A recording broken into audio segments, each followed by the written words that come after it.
Let's remind ourselves why we have purposive communication. Our goal here is to efficiently communicate with different people from different aspects of life or different areas. And I'm very glad, I am very proud that a lot of you faced your fears, your anxieties, and presented yourselves during your prelim number 3 presentation. And despite it being the first of our hopefully many and more presentations in this course, a lot of you already did a great job. No doubt about that. However, there are still some things that we, as much as possible, have to furnish on. So, I have here just a few assessments, general assessments that I'd like you to take note of. I am basing this on the 9 principles of communication, but I didn't really include everything. I will also try to be as concise as possible. I'll try to make this assessment short since we'll still be having more in the future. So I'll start with the first one, which is captivating. This is one of the first things that you will immediately notice when a person or somebody presents. And being captivating in your presentation will go a long way. Even if there are certain principles that you won't be able to incorporate, for example, you make mistakes like in grammar for correctness, but if you are very captivating as a speaker, then your listeners or your audience won't find it very hard to keep track in listening to you. All right, so I'm also trying my best to speak in English because I've gotten used to speak in Visaya when I'm teaching you. However, I am trying to put myself in the situation like you've encountered or you've gone through. So we have captivating. So there's a difference between telling someone or sharing something, and most of the time when you are reading, because I can tell class if you are reading your presentation, it will be very difficult for you to keep the attention of your audience or to captivate them if they can see that you are clearly reading or simply reading, sometimes monotonously, your presentation.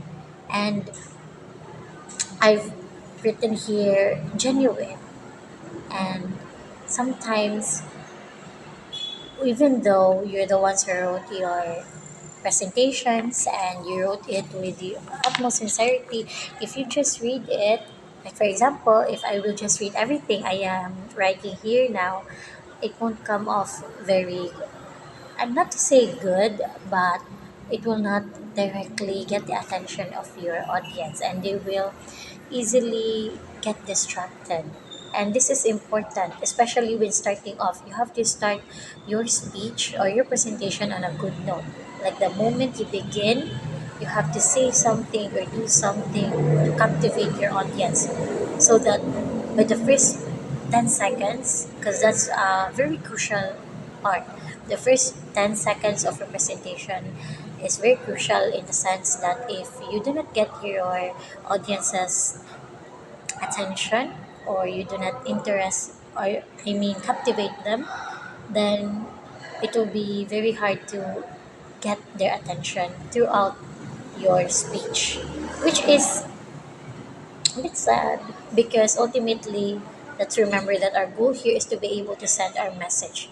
And sometimes no matter what words you use or what you say, it's always what the listener will get that matters.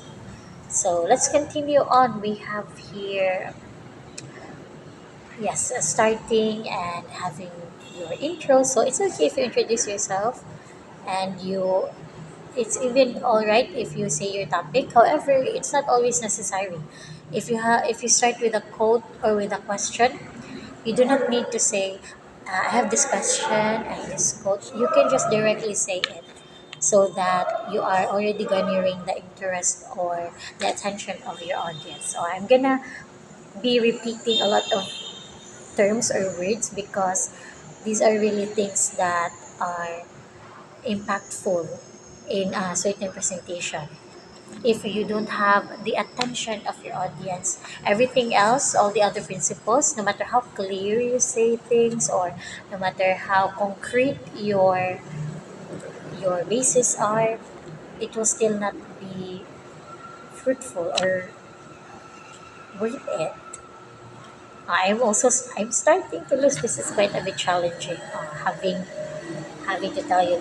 So when I said that I did not want you to speak in the vernacular, it's because I want you as much as possible to get used to speaking in English. Even if you make a few mistakes along the way, you can clearly witness or you can see me or hear me that there are times when I make mistakes, I stumble upon speaking the language. That doesn't mean that it's a reason for you to stop or to not use it because then how will you improve? So there will maybe in certain presentations you will have terms that you cannot or you tend to forget in the moment what the English terms are. So that's fine. I did not this deduct your scores based on that. However, there were some of you who began to get casual and for a long time spoke in our dialect, which is it's not a capital sin since we were able to understand. But if we all speak in our language, if I had this activity in Bisaya, it will be very easy for us. We can speak fluently, no problem. But then again, English, multicultural, that's why we are here so that we can practice and become more fluent in this language. So I just feel the need to emphasize that one because you might think that it's a bit ridiculous to stick with the language, especially to those English majors. It will be it will be very the teacher is speaking, so it'll be difficult if we get used to that. So let's try to get out of our comfort zone. Facials and gestures, I'll get back to this. But however, for example, right now, if I am most of the time, if I have my side eye, like a lot of you were presenting, but you weren't looking at the camera, or if not at the camera, you're not looking at the people in the monitor or in your phone because you can see that some of them were speaking and then you're looking upwards or different ways and that's not a good way in handling a presentation because you cannot keep a conversation like that. If you think about it, if we are just two people talking to each other and I do not look at you, like I look at somewhere else, wouldn't that bother you? So, something to think about. And we have your storytelling. This is big on captivating because when you tell a story, it's important to keep a person from the start to the finish so that they understand why are you talking about this specific illness, why are you talking about this specific time in your life. You most of you a lot of you, your presentations were about your life experiences and it's very hard to get people interested in a specific person's life experiences because most of the time we only get interested in topics that we know about or let's say people that we are fond of. So you as a person, how can you introduce yourself? How can you share that specific part of you, that big part of you, an emotional part of yourself enriched, you won't lose the listeners or the audience. So it's very important that you have this sense of emotiveness. Emote. So I'm already verging on creativity. So when you tell a story, it's hard to empathize with the storyteller if there are no tones, there's no certain mood. If you are just simply reading or you are just simply informing someone, so try to think of your presentation and then try to explain it or share it, I mean, in your vernacular. So for example, og na mahitabo nimo, oh my gosh, like gabi jud kay itong nahitabo na ko atong panahona kay kani kana. So in our vernacular language, it's very easy for us to show emotions with how fast we speak or how intensely we speak. But when we use or when we speak in English, we tend to become quite monotonous in speaking. And we've had years of practice with that. Not necessarily intense practice, but where you had your presentations, your role plays, you've watched a lot. I know that you are fond of watching movies or TV series, sitcoms, so you know how important it is to have some tone, some enthusiasm in your speaking or in your delivery. Because if you are saying something, you're about to go to a climatic part in your story, like we almost died, but you speak it in such a way that there's no life, then you won't get the empathy or the audience won't feel your sincerity. So that's very difficult then ultimately. So you can think of yourself right now as a receiver of the message and try reflecting on your presentation. If I had listened to my presentation, would I have felt empathetic with what I've gone through? Would I understand or would I feel bad for that person as well? Or would you not mind it because it was not delivered in such a way that it will gain the audience or the emotions? It will not pull or provoke emotions of your listeners. So that's for the storytelling. We also have persuasive. So there are also some of you who presented regarding topics, most prominently, I believe, in all classes, you had teenage pregnancy as your topic, which is okay. I do not mind whatever topics you present. But for example, you have that kind of presentation, or you are choosing a certain stand or a position. It's very important that you are persuasive. It's very important that you have or you are persuasive. That's the point of persuasive speech. So you may not be aware of it, but there's a difference between simply informing someone or actually persuading them to believe something that you believe in or to take the same stand that you have.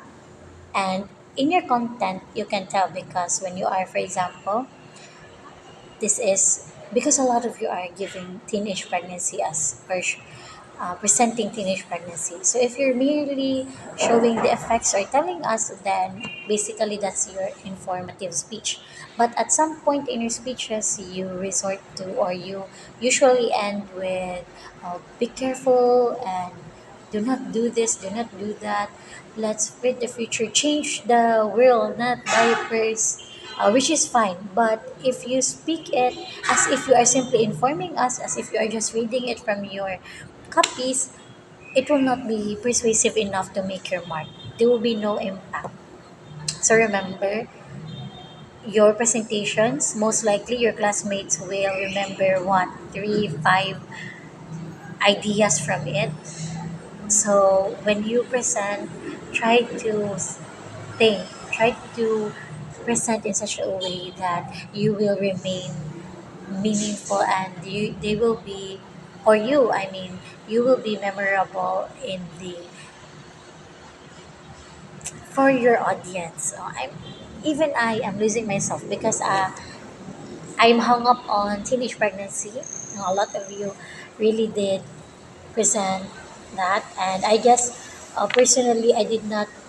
I've only seen one or two who also mentioned men.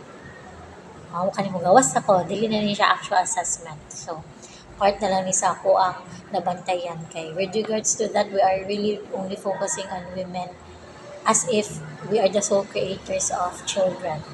So, this might not be actually part of the assessment, maybe in concreteness or correctness of content. Let's try to think. of the different factors involved. Really siya sa evaluating nga if kato inyong message gisend gihatag ninyo na amoy missing context. Like what about the other partner? Why are we putting all the responsibilities or all the stigma on women? So, kana lang. And actually, not just this one, ang pilain ng mga inalo na ko tagsa-tagsa sa age nga concern. Pinakatagal na dyan ang teenage pregnancy. And you can tell that it's a prominent topic because it is also very prevalent in the society nowadays. Di na ko mukaon much time. I tended to have it for 20 minutes and now I only have 5 minutes. Guba akong conciseness. So speaking of, let's go to conciseness. I asked you to present a topic of your liking. Unsay inyong gipili. And sometimes, dili jud malikayan, we really want to share as much as we can.